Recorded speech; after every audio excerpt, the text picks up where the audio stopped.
It is over for Peter Obi. Oh my God. If this story, when this man for this video talk, not true, oh, I am very sorry for Peter Obi. The man publicly talk say Peter Obi go destroy any party wey accommodate am now. You dey see am so? They say any party wey give Obi space now, it go destroy the party the way it destroy Labour Party. Oh my God. If that's what Peter Obi be, Nigerians don't go forgive him at all. Because a lot of people really believe in this Peter Obi. I just pray say this will not be true. I don't waste on time too much at all. Make una watch this video, reach the end. Make una hear waiting a whole full-blooded Labour Party man, a Labour Party chieftain, when don't do things with Peter Obi together. Come see the confession where this man they make for public. Una go shed tears. Hey God, Peter Obi, I hope this na allegation against you, because if not be allegation, Nigerians don't go forgive you. My people, make una watch this video to the end. Now, again, I want to make this very, very clear. Peter Obi is a good man. I supported him. I voted for Peter Obi. I campaigned vigorously for Peter Obi. The videos are everywhere. I stood in the sun, in the rain, screaming, shouting, everyone vote for Peter Obi. I sacrificed 8 months of my life in the field campaigning for Peter Obi because we believed he was a good man. And I need you to remember this. As a presidential candidate, your campaign is based on your party manifesto. So everything Peter Obi said he was going to do was not Peter Obi's own thinking. He was reading out the manifesto of the Labour Party. Now, the election came, gone. A man who wants to be the president of a country as diverse as Nigeria should at least have some diplomacy to be able to resolve internal party conflicts. So if you cannot resolve the internal conflicts of your party, what is the guarantee that you can handle a country as politically, religiously, traditionally, culturally diverse as Nigeria? Even Russia and Ukraine that are at war, they still sit down to have peace talks. Gaza and Israel, Hamas still sits down with Israel to have talks. Even with the trade war presently going on between America and China and the rest of the world, they still sit down to negotiate. Can a good thinking Nigerian explain to me why Peter Obi cannot have a cup of coffee with Abure and said, let's sit down and talk this thing over? Must you destroy the Labour Party, destroy the entire structure of that party so that you can now build on what? On sand? Peter Obi came into a unified Labour Party. He inherited a party that was united. The party was united when Peter Obi came in. Is the Labour Party united today? And for those who think that we cannot take on Peter Obi, let me tell you, no one is above the law, no one is above criticism. I want to make it very, very clear to everyone that is watching this broadcast that Peter Obi has a tendency, unfortunately, very sad, a tendency of destroying any political party that gives him space, that accommodates him. Let me prove it. Peter Obi's career started with Abure. Abure was a political party that was formed by the late Ikemba Nnewi, Odumegwu Ojukwu. That was where Peter Obi cut his political tooth. He promised Ojukwu, under no circumstance will I leave Abure. He joined Abure when Abure was aspiring to become a national party. After ruling for 8 years under Abure, Peter Obi abandoned Abure, and not just abandoned Abure, he fractionalized Abure to the point where Abure may never recover. He went to the PDP. He was welcomed with open hands in the PDP. Atiku Abubakar made him his vice presidential candidate. Again, he promised Atiku Abubakar, I will be loyal and dedicated to you as a vice president. I will work with the PDP. They campaigned against Buhari, lost that election. Now, come 2023, Peter Obi, don't forget, now we're talking about Labour Party. 2023, Peter Obi was still a member of the PDP. Again, just like a virus, an internal disease, he began to fractionalize the PDP. Atiku pleaded with Peter Obi and said, Peter, if we make this thing a three-man race, Tinubu will win, because we will divide the votes between I, Atiku, and you, Peter Obi, and then Tinubu will run away with it. So please, swallow your pride. Let's repeat what we did and build on the structure that we have done. Peter Obi refused, left the PDP. Again, the Labour Party, which is Julius Abure, accommodated Peter Obi into a unified Labour Party, a party with a very solid, leadership structure. Abure is a great administrator.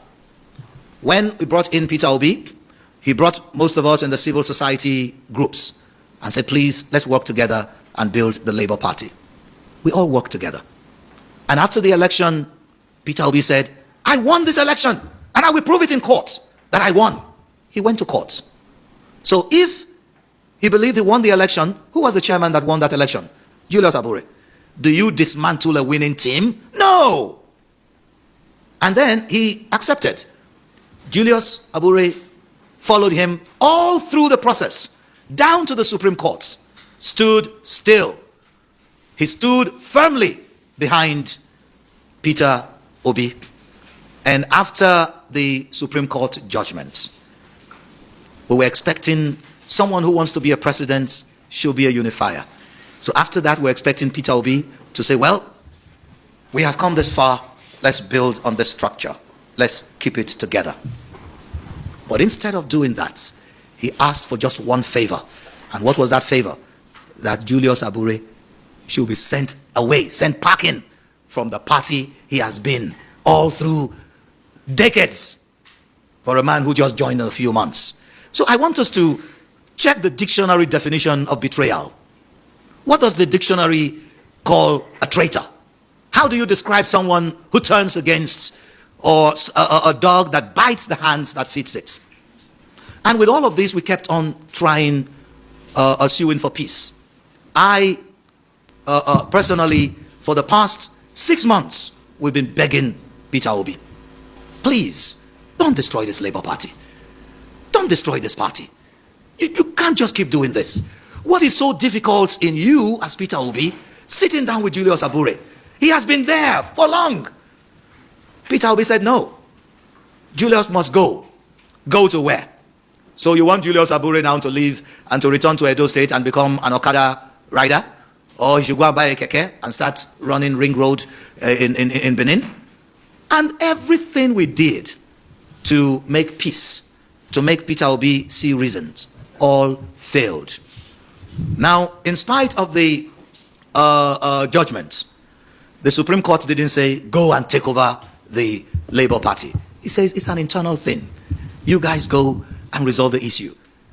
We were expecting that after that we are going to see a remorseful Peter Obi who will call Abure and say, Abure, enough is enough. Come, let's talk it over. Instead, he conspired with the present governor of Abia State, Alex Oti, to form a rival group within the Labour Party. This is not the first time. You will recall when Lamidi Apapa, when the election was still in court. I don't know how many of you remember that. Lamidi Apapa was sent to come and destroy the Labour Party. Abure stood still. He fought against Apapa, made sure that Peter Obi was protected. Today, this Lamidi Apapa now has seen, an opportunity to come back and complete what he couldn't do at that time. And Peter Obi is aiding and abetting this. So we begin to ask ourselves, how can someone be so politically naive? How can someone be so delusional as not to know that destroying the Labour Party is destroying the hope of the average Nigerian? This is the only party that talks about your papa, your mama, and your pikin. It's the only party that has human beings as its logo. The APC has a broom, an object as their logo, a broom that can be used to whip and cause injury. The PDP has an umbrella, which is also like a weapon that you can use. This is the only party that people have come to associate themselves with. Peter Obi is not as popular as most people try to make him seem.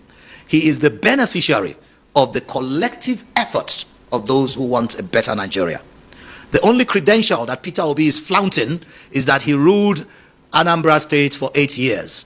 If Peter Obi was so successful with ruling Anambra State for 8 years, by now, Nigerians will be begging to relocate to Anambra State because the living condition of the people in Anambra State will be the best.